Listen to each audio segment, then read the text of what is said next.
और सब अपने आप को संभालने की कोशिश कर ही रहे थे कि तभी captain Jahari out of nowhere एक 38 डिग्रीज का स्टीप यू टर्न ले लेता है।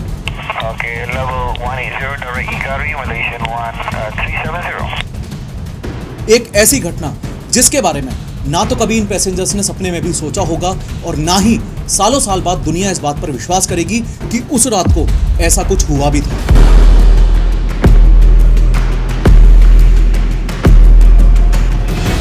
वो थोड़ा और कॉशियस होकर फिर से कोड डालता है और एक बार फिर से लाइट ग्रीन होने की बजाय रेड हो जाती है। कैसे भी करके गेट को ठोक पीट के अंदर आना चाह रहा था। फ्लाइट में मौजूद सभी पैसेंजर्स ऑक्सीजन की कमी के कारण अधमरे हो चुके थे। आखिरकार जो कैप्टन जहारी चाहता था वही हुआ। 35,000 फीट की ऊंचाई, इतना बड़ा एरोप्लेन, अपनी टेक ऑफ लोकेशन से कईयों किलोमीटर दूर, सिर्फ एक जिंदा पायलट और 238 सुनसान लोग। लेकिन हर बार की तरह शुरू से शुरू करते हैं।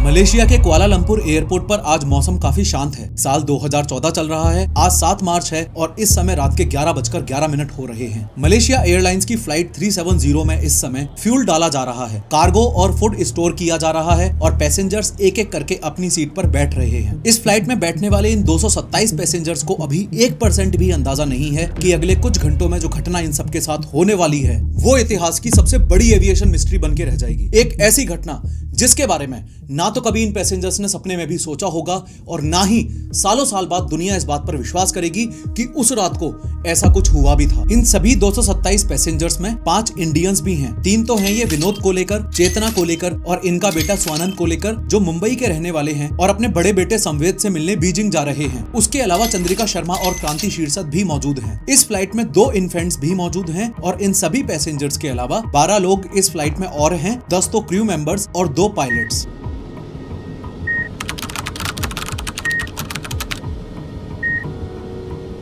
टोटल 239 लोगों के साथ ये फ्लाइट रनवे की तरफ जाने लगी है। रात के 12:31 हो रहे हैं और अगला दिन यानी 8 मार्च शुरू हो चुका है।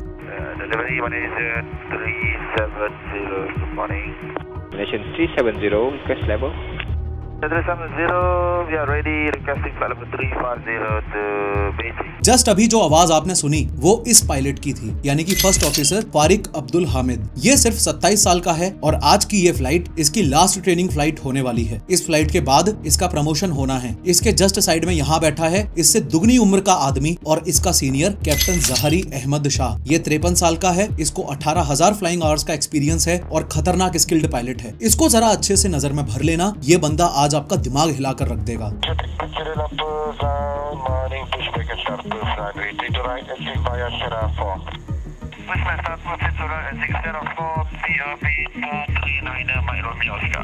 नोटिस करो कि ये फ्लाइट MS-370 टेक ऑफ के लिए रनवे 32 पर जा रही है और मलेशियन एयरलाइंस के प्रोसीजर्स के अकॉर्डिंग फ्लाइट को रनवे तक ले जाने का काम इस सीनियर यानी कि कैप्टन जहारी का रहता है और इतनी देर ये जूनियर यानी कि फर्स्ट ऑफिसर हामिद रेडियो संभालता है। जैसे ही फ्लाइट रनवे से टेक ऑफ करेगी तो उल्टा हो जाएगा। ये जूनियर यानी कि फर्स्ट ऑफिसर हामिद बीजिंग तक इस प्लेन को उड़ा के ले जाएगा और ये सीनियर यानी कि कैप्टन जहारी रेडियो संभालेगा और हामिद को गाइड करता रहेगा।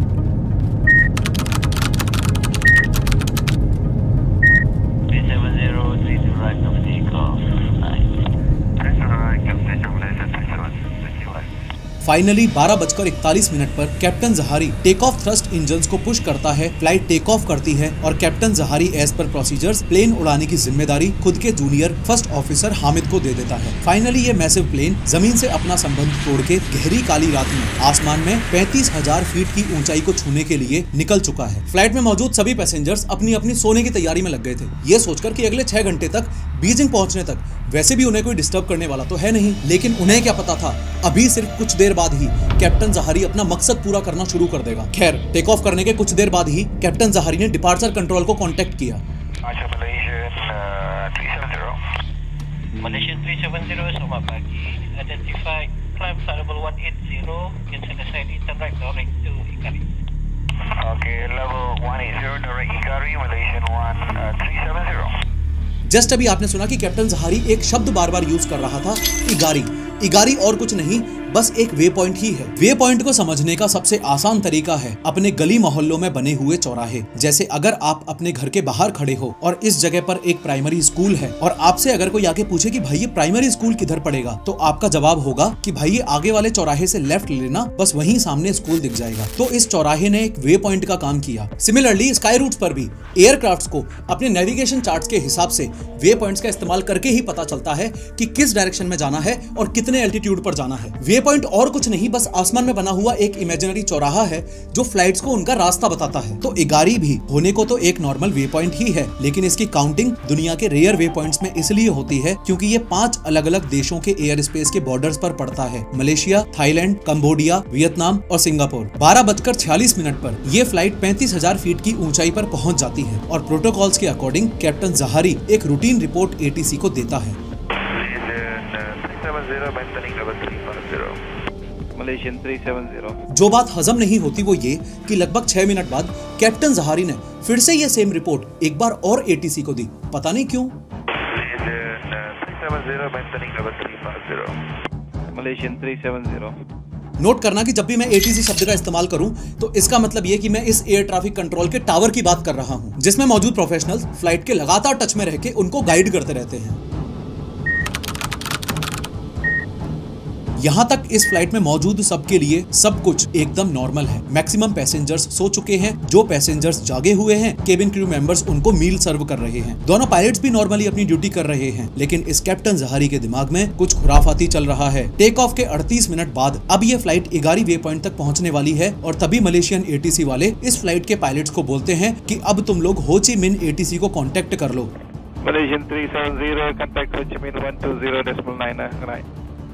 Good night, Malaysian 370. Malaysian ATC वालों ने ऐसा इसलिए बोला क्योंकि अब ये फ्लाइट मलेशियन एयर स्पेस को छोड़ के इगारी वे पॉइंट को क्रॉस करते हुए वियतनामीज एयर स्पेस में एंटर करने वाली थी। देखो, ये है वियतनाम और ये है इस देश की एक मेजर सिटी हो ची मिन सिटी, जिसके एटीसी को कांटेक्ट करने के लिए मलेशिया वालों ने इन पायलट्स को बोला था। मलेशियन एटीसी को गुड नाइट बोलते ही इस कैप्टन जहारी ने हो ची मिन एटीसी को कांटेक्ट तो नहीं किया, लेकिन उस रात कुछ ऐसा किया जो आज भी मिस्ट्री ही बन के रह गया है। मलेशियन एटीसी को गुड नाइट बोलने के कुछ सेकंड्स के अंदर ही captain Jahari first officer Hamid को पीछे केबिन में जाने और 2 कप कॉफी लाने के लिए बोलता है। नॉर्मली पायलट्स को कॉफी पानी देने की जिम्मेदारी केबिन क्रू की होती है, but obviously first officer Hamid का इतने एक्सपीरियंस्ड पायलट और अपने सीनियर कैप्टन जहारी से आर्ग्यू करने का दूर दूर तक कोई भी लॉजिक नहीं था, स्पेशली तब जब वो आपको ट्रेनिंग दे रहा हो। और वैसे भी आपकी लास्ट ट्रेनिंग फ्लाइट ही तो है। फर्स्ट ऑफिसर हामिद कॉफी लेने के लिए कॉकपिट से बाहर जाता है और कॉकपिट का ये बुलेट प्रूफ डोर बंद हो जाता है। इस पूरी फ्लाइट का कंट्रोल अब सिर्फ एक आदमी के हाथ में आ चुका था, captain Jahari Ahmad Shah. Captain Zaharie को पता था कि इस MS-370 फ्लाइट को दुनिया से गायब करने का इससे बेहतर मौका उसे मिलेगा ही नहीं। क्यों? क्योंकि वो एक तरह से नो मैंस लैंड में था। इगारी वे पॉइंट पर पहुंचते ही ग्राउंड पर मौजूद मलेशियन एटीसी ने ये फ्लाइट वियतनामीज एटीसी को हैंड ओवर कर दी थी और वियतनामीज एटीसी के पास अभी तक ये फ्लाइट रिसीव ही नहीं हुई थी। वो अपनी बाकी की फ्लाइट्स को मैनेज करने में लगे हुए थे। इन शॉर्ट, इस समय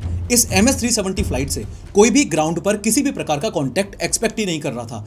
किसी की भी नजर इस MS-370 फ्लाइट पर इस समय नहीं थी। अब मौके का फायदा उठाते हुए कैप्टन जहारी ने सबसे पहला काम जो किया वो ये कि इगारी वे पॉइंट पर पहुंचते ही फ्लाइट का ट्रांसपॉन्डर ऑफ कर दिया। ये देखो, ये है एटीसी और ये है एक प्लेन। ऑलमोस्ट हर फ्लाइट में ट्रांसपॉन्डर्स मौजूद होते हैं जिनकी मदद से एटीसी को उनकी स्क्रीन पर प्लेन की डिटेल्स मिलती रहती हैं। फ्लाइट का ये ट्रांसपॉन्डर एक ग्राउंड बेस्ड रडार के साथ काम करता है ताकि एटीसीज को किसी भी प्लेन के बारे में सब कुछ बता सके, जैसे height, position, unique ID etcetera. इस डेटा की मदद से एटीसी को आसमान में उड़ने वाली फ्लाइट्स के बीच सेफ डिस्टेंस मेंटेन करने में मदद मिलती है। उस समय साल 2014 में एटीसीज आर्टिफिशियल इंटेलिजेंस का एयरप्लेन सेफ्टी के लिए बहुत ज्यादा यूज नहीं करते थे, लेकिन आज के दिन वेदर एनालिसिस और ट्रैफिक प्रेडिक्शंस जैसे डिसीजंस में एटीसी जमकर एआई का यूज करते हैं। कुछ दिनों बाद 10, 11 और 12 जनवरी 2025 को जो मैं 3 days live AI master class करने वाला हूं, उसमें मैं बहुत डिटेल में यह समझाने वाला हूं कि आप लोग भी अपनी जिंदगी में एआई का यूज करके कैसे कॉम्प्लेक्स चीजों को आसान बना सकते हो, कैसे अपने कॉम्पिटिटर से आगे निकल सकते हो और कैसे रियल लाइफ में हर छोटे छोटे कामों में आर्टिफिशियल इंटेलिजेंस का यूज कर सकते हो। ये एआई मास्टर क्लास कब, कहां और कैसे ज्वाइन करनी है, इसकी पूरी जानकारी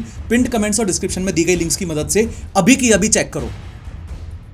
तो कैप्टन जहारी ने सभी कंट्रीज के एटीसीज पर से इस फ्लाइट को गायब करने के लिए सबसे पहले ट्रांसपोंडर ऑफ कर दिया। अब being so experience pilot captain Zaharie को यह बात ऑलरेडी पता थी कि सिर्फ ट्रांसपोंडर ऑफ करने से ये प्लेन गायब नहीं होने वाला। असल में मलेशियन एयरलाइंस की इस फ्लाइट MS-370 में ACARS टेक्नोलॉजी भी मौजूद थी। ACARS मतलब aircraft communications addressing and reporting system. इसमें यह होता है कि एक प्लेन अपनी फ्यूल स्टेटस, मेंटेनेंस स्टेटस और पोजीशन एक्सेट्रा से रिलेटेड रिपोर्ट्स हर आधे घंटे में एक सैटेलाइट को भेजता रहता है और उस सैटेलाइट से वो डेटा मलेशियन एयरलाइंस तक ग्राउंड पर पहुंचता रहता है। अब ATC से बचने के लिए कैप्टन जहारी ने ट्रांसपोंडर ऑफ कर दिया, वो तो ठीक है, लेकिन मलेशियन एयरलाइंस से बचने के लिए ACARS सिस्टम भी तो बंद करना पड़ेगा ना। तो कैप्टन जहारी ने फाइनली ACARS सिस्टम भी बंद कर दिया और लास्ट स्टेप लेते हुए कैप्टन जहारी ने इस फ्लाइट की बाहर की लाइट्स भी टोटली बंद कर दी। ये सब कुछ कैप्टन जहारी ने सिर्फ 1 मिनट के अंदर अंदर कर डाला। और अगर मैप में बताऊं तो इगारी वे पॉइंट से बिटोड वे पॉइंट जाने का ये जो रास्ता आप देख रहे हो, इस रास्ते में ये वो पिन पॉइंट लोकेशन थी जहां बाहरी दुनिया के लिए ये मलेशियन एयरलाइंस की फ्लाइट MS-370 गायब हो चुकी थी। जमीन पर मौजूद ATC या प्रोफेशनल या फिर किसी भी आदमी के लिए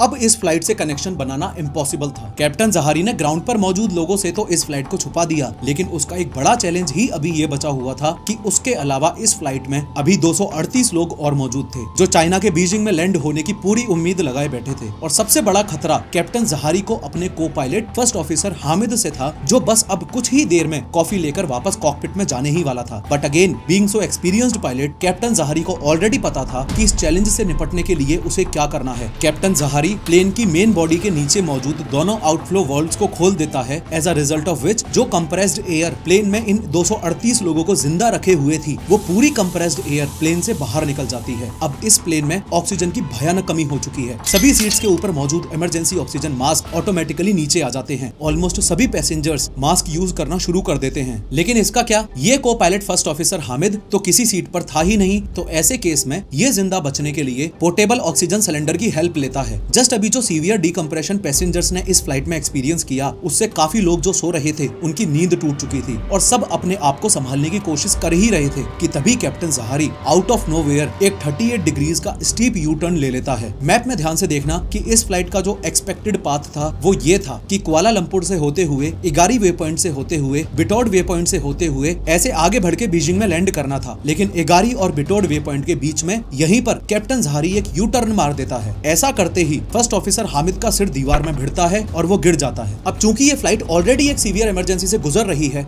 और फर्स्ट ऑफिसर हामिद को कैप्टन जहारी के प्लान का 1% भी अंदाजा नहीं था, तो उसका तो ये मानना था कि कैसे भी कोशिश करके एक बार उसे कॉकपिट में चले जाना चाहिए और वहां पर कैप्टन जहारी की मदद करते हुए प्लेन को संभालना चाहिए। उसे लग रहा था कि कैप्टन जहारी को कुछ हो तो नहीं गया जिसकी वजह से प्लेन में ये सब गड़बड़ी हो रही है। चूंकि कॉकपिट डोर ऑटोमेटिकली अंदर से बंद था, तो फर्स्ट ऑफिसर हामिद ने कॉकपिट डोर के बाहर पहुंचकर अंदर बैठे कैप्टन जहारी को कॉल लगाया। पूरी घंटी गई, किसी ने कॉल पिक नहीं किया। उसने दोबारा कॉल लगाया, फिर भी कॉकपिट में मौजूद कैप्टन ने कॉल नहीं उठाया। फर्स्ट ऑफिसर हामिद को लगा कि शायद कैप्टन जहारी बेहोश हो गए हैं। ये सोच के उसने कॉकपिट के गेट को ओपन करने का सीक्रेट कोड एंटर किया। यहाँ नोटिस करना कि सिर्फ कोड एंटर कर देने से गेट अनलॉक नहीं होता। इस गेट का पूरा मैकेनिज्म हाईजैकर्स को मद्देनजर रखते हुए डिजाइन किया जाता है। बाहर से कोड एंटर करने पर यह गेट तभी ओपन होगा जब कॉकपिट के अंदर बैठा हुआ इंसान चाहे, और उसके लिए अंदर मौजूद इंसान को यह स्विच ऑटो से अनलॉक्ड पर घुमाना होता है। अब इस केस में ये कैप्टन जहारी तो बिल्कुल भी चाहता नहीं था कि गेट खुले, इसलिए कैप्टन जहारी ने इस नॉब को अनलॉक पर घुमाने की बजाय डिनाई पर घुमा दिया। बाहर मौजूद फर्स्ट ऑफिसर हामिद सोचता है कि ऐसा कैसे हो गया कि कोड डालने के बाद भी गेट नहीं खुल रहा। वो थोड़ा और कॉशियस होकर फिर से कोड डालता है और एक बार फिर से लाइट ग्रीन होने की बजाय रेड हो जाती है। ये वो टाइम था जब फर्स्ट ऑफिसर हामिद को कैप्टन जहारी पर शक होने लगा था और उसे लगने लगा था कि आज कुछ बड़ा होने वाला है। एनीवेज, कैप्टन जहारी का पूरा फोकस इस फ्लाइट को डिसअपीयर करने पर था। कैप्टन जहारी अपने होम कंट्री यानी कि मलेशिया की तरफ वापस जा रहा था। इसके सामने अगला सबसे बड़ा चैलेंज ये था कि कैसे भी करके इसको अपना पूरा देश क्रॉस करना है, और वो भी किसी प्राइमरी रेडार की नजर में आए बिना। ऐसा करने के लिए कैप्टन जहारी ने खुद के देश के इस कोटा भारू नाम के इस छोटे से टाउन से एंट्री ली। उसके बाद इसने अपने आप को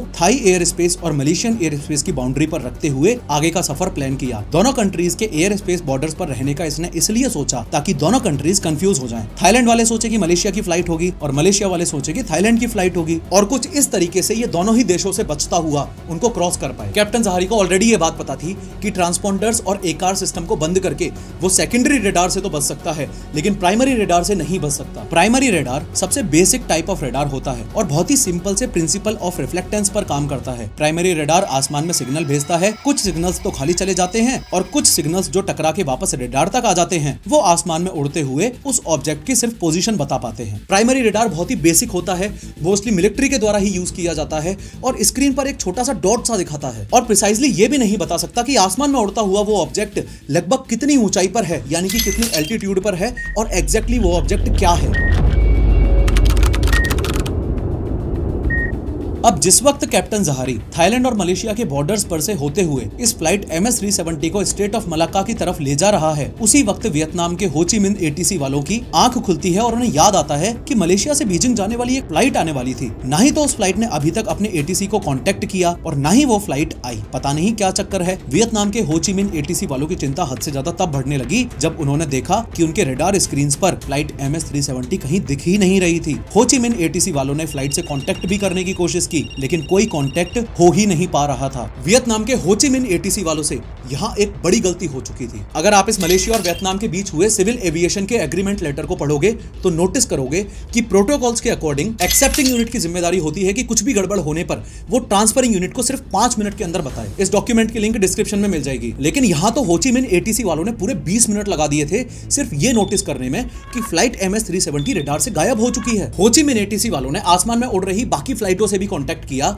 कि वो कैसे भी करके फ्लाइट MS-370 से कांटेक्ट करें, लेकिन वो कांटेक्ट हो ही नहीं पा रहा था। काफी कोशिशों के बाद हो ची मिन्ह ATC ने कुआलालंपुर ATC को इन्फॉर्म कर दिया कि उन्होंने फ्लाइट MS-370 को काफी ढूंढने की कोशिश की, लेकिन कोई भी कांटेक्ट एस्टेब्लिश नहीं हो पा रहा है। क्या किसी इमरजेंसी की वजह से वो फ्लाइट वापस मलेशिया चली गई है? कुआलालंपुर ATC वालों ने साफ मना कर दिया कि MS-370 फ्लाइट की वापस आने की कोई भी खबर नहीं है। इस कहानी में ये पहली बार ही था कि ATCs को एहसास हो गया था कि कुछ तो गड़बड़ हो गई है, वरना आसमान में से इतना बड़ा प्लेन आखिर गया तो गया कहां? इधर कॉकपिट के अंदर कैप्टन जहारी सब सुन के भी रिप्लाई नहीं कर रहा था और कॉकपिट के जस्ट बाहर फर्स्ट ऑफिसर हामिद परेशान होकर अंदर आने की गुहार लगा रहा था। कैसे भी करके गेट को ठोक पीट के अंदर आना चाह रहा था। फ्लाइट में मौजूद सभी पैसेंजर्स ऑक्सीजन की कमी के कारण अधमरे हो चुके थे। कैप्टन जहारी फाइनली पूरे मलेशिया को क्रॉस कर चुका है। इस वक्त फ्लाइट MS-370 पेनांग आइलैंड के ऊपर है। ध्यान देना कि ये पेनांग आइलैंड इस कैप्टन का होम टाउन भी है। मलेशिया देश का एक वो छोटा सा हिस्सा जिसमें कैप्टन जहारी खेल कूद कर बड़ा हुआ था। यहाँ से आगे बढ़ने के कैप्टन जहारी के पास दो ऑप्शंस थे, या तो सीधा सीधा चला जाए या फिर राइट लेकर स्टेट ऑफ मलाक्का से होता हुआ चला जाए। सीधा सीधा ये कैप्टन जहारी इसलिए नहीं जा रहा क्योंकि उसे पता है कि सामने इंडोनेशिया का आइलैंड ऑफ सुमात्रा है। इंडोनेशिया के इस एयर स्पेस में घुसा तो इंडोनेशिया के फाइटर जेट्स उसको धुआं धुआं कर देंगे। इसका प्लान फेल ना हो जाए इसलिए वो पेनांग आइलैंड से होकर राइट लेकर स्टेट ऑफ मलाक्का से होता हुआ जाने लगता है। इस पाथवे को कैप्टन जहारी जल्दी से जल्दी पार करना चाहता था क्योंकि उसे पता था कि यहाँ मलेशियन स्टेट केडा में मिलिट्री वालों का एक बहुत ही पावरफुल प्राइमरी रेडार है जिसकी रेंज है 200 नॉटिकल माइल्स। तो कैसे भी करके कैप्टन जहारी को इस पॉइंट पर पहुंच के जल्दी से जल्दी इस सर्किल से बाहर निकलना था बस, ताकि मिलिट्री वाले इसको अननोन ऑब्जेक्ट समझ के इसके पीछे फाइटर जेट्स ना लगा दें। बस ये पॉइंट पार करते ही कैप्टन जहारी अपनी फ्लाइट MS-370 को लेकर टोटली फ्री हो चुका होगा, किसी इंसान, रेडार या सैटेलाइट की नजरों से एकदम परे। केडा के प्राइमरी रेडार की नजरों से बचते हुए जहारी आगे बढ़ ही रहा था कि तभी उसकी नजर कॉकपिट डोर के CCTV पर पड़ी। जहारी ने देखा कि first officer Hamid cockpit door के सामने पड़ा हुआ है। फाइनली वो एक आखिरी बंदा जो कैप्टन जहारी और उसके मकसद के बीच में आ सकता था वो भी टोटली एलिमिनेट हो चुका था। फुल एंड फाइनल कंफर्मेशन के लिए कैप्टन जहारी ने केबिन में मौजूद इंटरकॉम पर कॉल लगाया और मदद मांगी, ये चेक करने के लिए कि अगर अभी भी किसी में जान बची होगी तो कोई ना कोई तो रिस्पॉन्स जरूर करेगा, लेकिन किसी ने भी कोई रिस्पॉन्स नहीं दिया। आखिरकार जो कैप्टन जहारी चाहता था वही हुआ। 35,000 फीट की ऊंचाई, इतना बड़ा एरोप्लेन, अपनी टेक ऑफ लोकेशन से कईयों किलोमीटर दूर, सिर्फ एक जिंदा पायलट और 238 सुनसान लोग। फाइनली ये फ्लाइट केडा के प्राइमरी रेडार की रेंज को क्रॉस कर देती है और ये वो पल था जब कैप्टन जहारी टेक्निकली बाहरी दुनिया से इस एयरप्लेन को पूरी तरह से गायब कर चुका था। Being so experienced pilot, captain Zaharie को यह बात अच्छे से पता थी कि फ्लाइट के गायब होने के बाद ढूंढने वाले सबसे पहला अजम्पशन ये करेंगे कि किसी कैटास्ट्रोफिक फेलियर की वजह से ये फ्लाइट क्रैश हो गई होगी और गल्फ ऑफ थाईलैंड या साउथ चाइना सी वाले एरियाज में गिरी होगी, वहां ढूंढते हैं। कैप्टन जहारी को यह भी पता था कि फ्लाइट ना मिलने पर और फर्दर इन्वेस्टिगेशंस होने पर मिलिट्री के प्राइमरी प्राइमरी रेडार्स ने जो मेरा पाथ ट्रेस किया है वो पाथ सर्च टीम को मिल जाएगा और उस पाथ के बेसिस पर सर्च टीम इस फ्लाइट MS-370 को या तो अंडमान सी में ढूंढेगी या फिर बे ऑफ बंगाल में ढूंढेगी। यही वो पल था जहां कैप्टन जहारी ने इस कहानी को एक मेजर ट्विस्ट दिया। मलेशियन स्टेट केडा के प्राइमरी रेडार को क्रॉस करने के जस्ट बाद जहारी ने सीधा जाने की बजाय इस फ्लाइट को साउथ में मोड़ दिया और चूंकि अभी भी 5.5 घंटे का फ्यूल इस फ्लाइट में बचा हुआ था तो कैप्टन जहारी ने इस फ्लाइट को ऑटो मोड पर डाला, खुद भी चैन की नींद सो गया और वास्ट इंडियन ओशियन के बीचों बीच गहरी काली रात में बाकियों को भी हमेशा हमेशा के लिए सुला गया। कैप्टन जहारी के हिसाब से ये प्लान एकदम फुल प्रूफ था। उसके हिसाब से कभी किसी को पता लगता ही नहीं कि ये फ्लाइट गई तो गई कहां, लेकिन उससे एक गलती हो गई थी। कैप्टन जहारी ने जब केडा के प्राइमरी रेडार की रेंज को क्रॉस किया तो क्रॉस करते ही उसने अपने कॉकपिट के नीचे मौजूद कंप्यूटर सिस्टम्स को कूल डाउन करने के लिए मेन इलेक्ट्रिकल जनरेटर्स की पावर को रिस्टोर किया था। ध्यान देना कि उसने ACARS सिस्टम चालू नहीं किया था, लेकिन मेन इलेक्ट्रिकल जनरेटर्स की पावर को रिस्टोर करने की वजह से ACARS के सेटकॉम का एक छोटा सा हिस्सा SDU यानी कि सैटेलाइट डेटा यूनिट भी पावर ऑन होने की वजह से ऑटोमेटिकली रिबूट हो जाता है। इनमारसैट कंपनी की यह सैटेलाइट एक जियो स्टेशनरी सैटेलाइट थी जो कि इंडियन ओशियन के ऊपर यहाँ लोकेटेड थी। फ्लाइट MS-370 यहाँ लोकेटेड थी और ये सारा डेटा इस सैटेलाइट के ग्राउंड सेंटर पर्थ ऑस्ट्रेलिया तक जा रहा था। फ्लाइट MS-370 के सेटकॉम में मौजूद ये SDU हर 1 घंटे में एक लॉग ऑन रिक्वेस्ट इस सैटेलाइट के पास भेज रहा था। सैटेलाइट कंपनी के इंजीनियर्स ने इस डेटा के बेसिस पर ही इंडियन ओशियन के अराउंड टोटल 7 आर्क्स बनाई। मैथमेटिक्स और फिजिक्स की कैलकुलेशन के बेसिस पर ये आर्क्स सिंपली ये बता सकती थी कि 2:25 पर फ्लाइट इस आर्क पर कहीं थी। जैसे जैसे समय बीतता गया वैसे वैसे SDU ने सैटेलाइट को और ज्यादा लॉग ऑन रिक्वेस्ट भेजी और वैसे वैसे न्यू आर्क्स बनती गईं। 3:41 पर दूसरी आर्क, 4:41 पर तीसरी आर्क, 5:41 पर चौथी आर्क, सुबह 6:41 पर पांचवी आर्क, सुबह 8:11 पर छठवीं आर्क और समंदर में क्रैश होने से जस्ट पहले ऑक्सिलरी पावर यूनिट APU के स्टार्ट होने की वजह से और सारे फंक्शंस रीस्टोर होने की वजह से 7वीं आर्क सुबह 8:19 पर। ये 7th arc Malaysian flight MS-370 से रिलेटेड बहुत ही फेमस आर्क है। इस पर्टिकुलर लोकेशन पर कई बार इस फ्लाइट को ढूंढने की काफी कोशिशें की गई, लेकिन आज तक किसी के हाथ में कुछ भी नहीं लगा। आफ्टर मैथ में बहुत सारी अलग अलग थ्योरीज निकल के आई। 2 मेजर थ्योरीज को समझना। सबसे पहली थ्योरी ये कि शायद प्लेन हाईजैक हो गया होगा। इनफैक्ट बाद में इन्वेस्टिगेशन में ये पता भी चला था कि इन सभी 229 पैसेंजर्स में से 2 ईरानियन पैसेंजर्स भी थे जो कि इस फ्लाइट MS-370 में फर्जी चोरी किए हुए पासपोर्ट्स के साथ में ट्रेवल कर रहे थे। लेकिन बाद में फर्दर इन्वेस्टिगेशन पर पता चला कि वो दोनों हाईजैकर्स नहीं थे। ऊपर से ये हाईजैकिंग वाली थ्योरी इसलिए भी नहीं चल पाई क्योंकि आज 10 साल बाद भी किसी की तरफ से कोई डिमांड ही नहीं आई है। किसी भी ऑर्गेनाइजेशन ने आज तक क्लेम ही नहीं किया कि हमने हाईजैकिंग की थी वगैरह वगैरह। दूसरी थ्योरी थी ऑटो पायलट वाली। लोगों ने एक बार के लिए कंसिडर किया कि हो सकता है दोनों पायलट्स बेहोश हो गए हो, फ्लाइट ऑटो मोड पर चली गई हो और फिर ये फ्लाइट उस पाथ को फॉलो करते हुए इंडियन ओशियन में जाके क्रैश कर गई हो। ये थ्योरी भी नंबर ऑफ रीजंस की वजह से इनकरेक्ट साबित हुई। सबसे पहला रीजन तो ये कि अगर प्लेन ऑटो पायलट मोड पर जाता तो वो अपने प्री प्लान्ड रूट पर जाता। इगारी वे पॉइंट से बिटोड, फिर वहां से बीजिंग चाइना में। इगारी वे पॉइंट से ऐसा अनप्लैंड हद से ज्यादा स्टीप 38 डिग्रीज का यू टर्न ऑटो पायलट कभी नहीं लेता। उसके अलावा मलेशिया के ऊपर मौजूद पाथ को जब प्राइमरी रेडार्स ने ट्रेस किया तो वो कुछ ऐसा जिगजैगी टाइप का पैटर्न निकल कर आया जो कि एक मैनुअल फ्लाइंग की पहचान है। ऑटो पायलट होता तो एकदम सीधा रास्ता बनता। आपने जो कहानी इस वीडियो में देखी ये क्लोजेस्ट पॉसिबल स्पेक्यूलेशन है इस बात का कि उस रात MS-370 फ्लाइट के साथ एग्जैक्टली क्या हुआ होगा। ध्यान रहे कि अल्टीमेटली आज तक कोई ऐसा 100% ठोस सबूत नहीं मिल पाया है जो ये बात साबित कर सके कि दोनों में से कोई भी एक पायलट इन्वॉल्व्ड था। मोरओवर बाद में जब इन्वेस्टिगेशंस हुई तो काफी ज्यादा शक कैप्टन जहारी पर गया था, फर्स्ट ऑफिसर हामिद पर नहीं। सबसे पहला शक इसलिए हुआ क्योंकि बाद में कैप्टन जहारी के घर से एक फ्लाइट सिमुलेटर बरामद हुआ जिसमें ऐसे ही सेम पाथ पर एक फ्लाइट को उड़ाने की प्रैक्टिस की गई थी। कैप्टन जहारी पर शक इसलिए भी हुआ क्योंकि वो अनवर इब्राहिम के सपोर्टर माने जाते थे। जिस दिन MS-370 फ्लाइट टेक ऑफ हुई उससे एक दिन पहले ही मलेशिया में अपोजिशन पार्टी के लीडर्स अनवर इब्राहिम को जेल की सजा सुनाई गई थी। तो ये भी अज्यूम किया जाता है कि कैप्टन जहारी मलेशियन गवर्नमेंट के खिलाफ पॉलिटिकली मोटिवेटेड हो, इसलिए उन्होंने ये सब किया हो। जैसे काफी सबूत कैप्टन जहारी के अगेंस्ट हैं, वैसे ही कुछ सबूत उनके फेवर में भी हैं। लेकिन आज तक ये कोई नहीं जानता कि उस दिन एग्जैक्टली हुआ क्या था। मतलब सोच के देखो, इतना बड़ा एरोप्लेन, 239 बॉडीज, करोड़ों रुपया सर्च पार्टीज पर खर्च करने के बाद भी आज तक कुछ मिल कैसे नहीं रहा। पूरा समुद्र छान मारा, डीप वाटर्स में भी चेक कर लिया, लेकिन फिर भी कुछ ना मिलने की वजह से ये एविएशन की बिगेस्ट मिस्ट्री मानी जाती है। हालांकि टेक्निकली ये बोलना सही नहीं होगा कि कुछ नहीं मिल पाया है। टोटल 31 पीसेस अभी तक इस एयरक्राफ्ट के अलग अलग टुकड़ों के समुद्र के तटों पर मिल चुके हैं, लेकिन इंपॉर्टेंट बात ये भी है कि उसमें से कुछ गिने चुने ही कंफर्म हो पाए हैं कि वो पीसेस फ्लाइट MS-370 के ही हैं। मैं जब इस घटना के बारे में पढ़ता हूँ तो और ज्यादा गहराई में चला जाता हूँ, और सच कहूँ तो हर बार ऐसा एहसास होता है कि आज भी इस दुनिया में कहीं ना कहीं कोई ना कोई तो ऐसा जरूर है जिसको सब कुछ पता है, जिसको ये पता है कि उस दिन एग्जैक्टली क्या हुआ था, लेकिन पता नहीं क्यों सामने नहीं आ रहा, और बस इस एक थॉट के दिमाग में आते ही रूह कांप उठती है। खैर, इस वीडियो में मैंने नॉर्थ कोरिया के क्रेजीएस्ट लॉज के बारे में बात की है, क्लिक करो और जरूर देखो।